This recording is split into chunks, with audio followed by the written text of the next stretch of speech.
Sure. What can you do to reassure them that this is all going to settle out? Yeah, well, first of all, I think the president's been very clear. He wants to impose tariffs on foreign importers because he wants to bring investment and jobs back to the United States of America. So what I'd say to those business leaders is I think the president has actually been quite clear about what he wants to accomplish: build more in the United States of America, invest more in the United States of America, raise wages for workers in the United States of America, and you don't have to pay these tariffs at all. There is, as the president has said, a recognition that we have to accept, which is that, look, Joe Biden left this economy in a disaster. He ran the highest peacetime deficits we've ever had in this country. He left us with a significant debt crisis, and the president has come in and said, look, we have to accomplish a lot of things simultaneously. Actually, there's no recognition from anyone that's paying attention that this White House can pass off their terrible agenda of destroying people's lives as Joe Biden's fault. J.D. Vance's latest trip to the Kennedy Center should have told him that.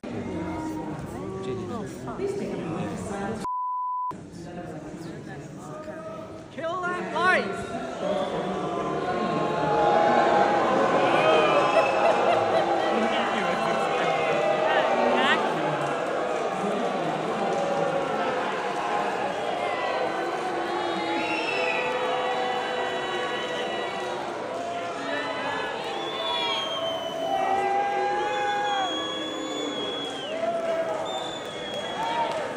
So I guess after purging the board of directors from the Kennedy Center and replacing them with a bunch of loyalists like White House Chief of Staff Susie Wiles, Deputy Chief of Staff Dan Scavino, Laura Ingraham somehow, Commerce Secretary Howard Lutnick's wife Allison Lutnick, and Second Lady Usha Vance, who was also there to receive her booze.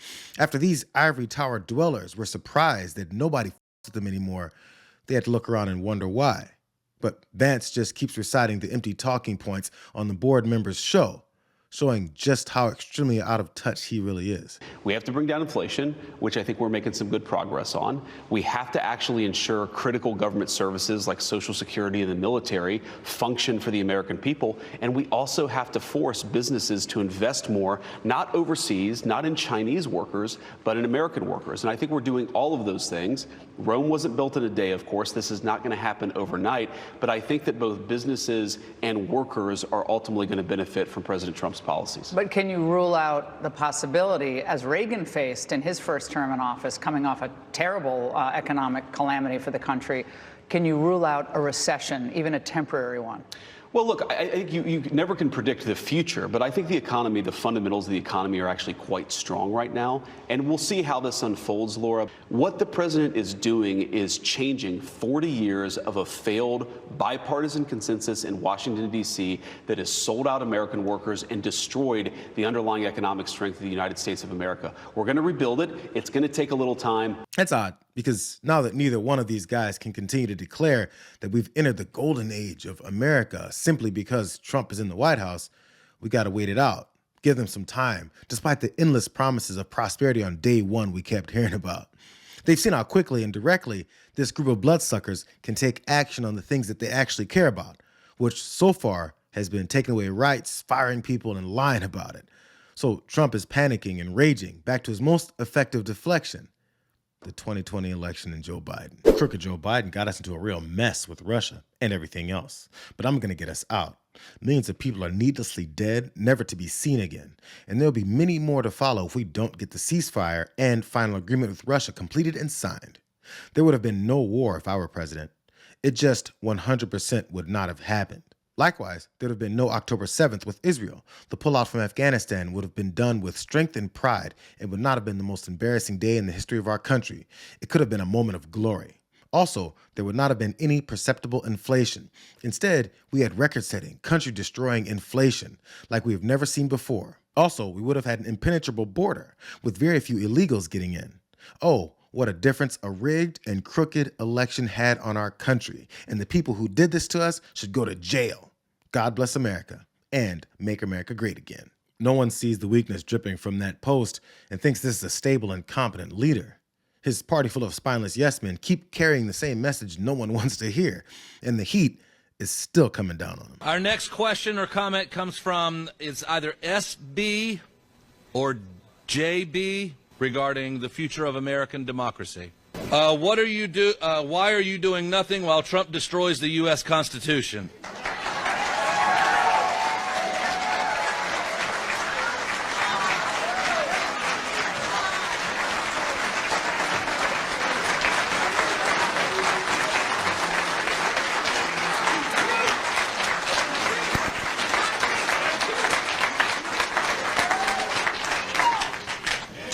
I think I sense maybe a faction in this room of folks that that might not have voted for President Trump, and I'll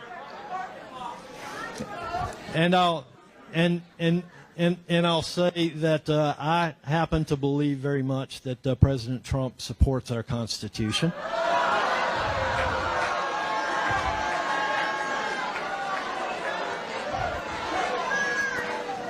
And I sleep good at night knowing that every vote that I cast is in support of our Constitution and your freedoms and limited government. No one's buying the lines about upset town hall constituents being a bunch of paid agitators. But Representative Chuck Edwards took that version out for a test drive. But again, stop and think about what these guys are saying again, that first, anyone who voted for Trump can't be upset. And people that didn't vote for him don't deserve to be represented or heard by their congressman. But while he rejects their concerns, he still expects for his salary to be paid by their tax dollars. Why do you support a president that cares nothing about NATO, Ukraine, and democracy, but cares about Putin and other dictators?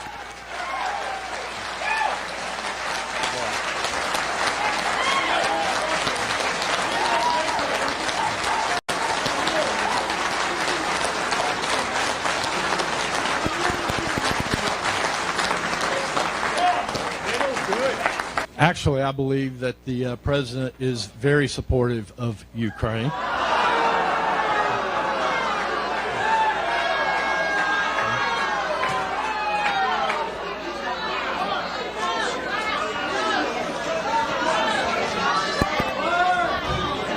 I believe the president recognizes that Putin is a murderous dictator. No, you're not buying it. Check out the disrespect his staff showed this constituent asking about our foreign policy of dictatorial rule. Do you support the annexation of Canada and/or Greenland? And this is a yes or no question. I don't want you to wander off into the woods. I don't want to hear about your latest week in your office.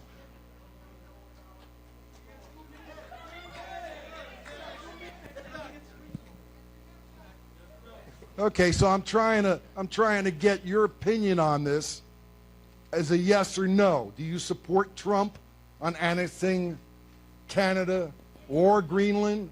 And do you like the way he treats the premier or the president of Canada, calling him governor?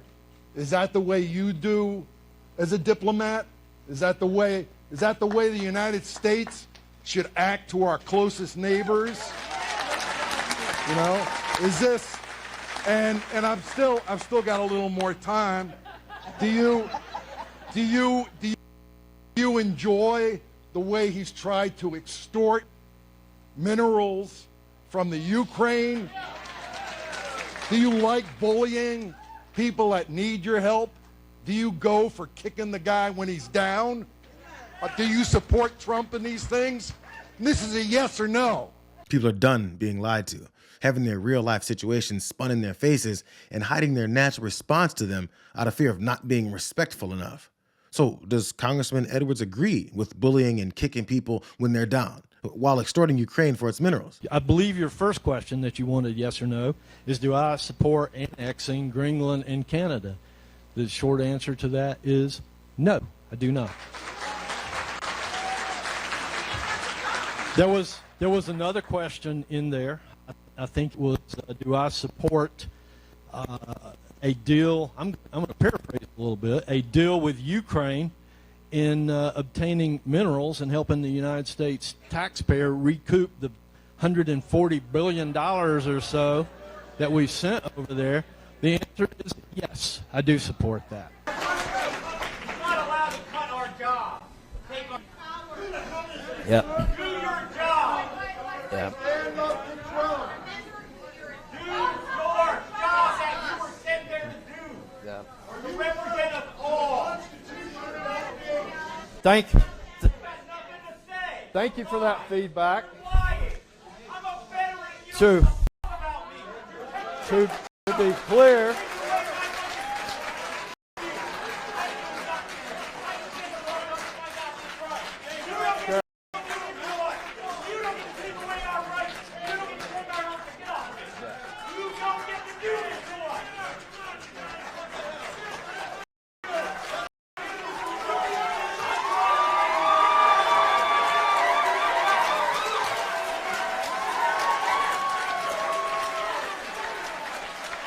At this point, that veteran could be elected to take Chuck Edwards' seat in the House after this town hall that clearly showed just how detached this party is from the rest of America. J.D., Trump, and their oligarchs better hang out in their perch at the Kennedy Center until the crowd leaves. Oh, and make sure that they get those moats built around their castles before the anger that's building goes beyond the yelling stage in this country. Foreign aid funds. We had a very detailed conversation. I met with the FEMA director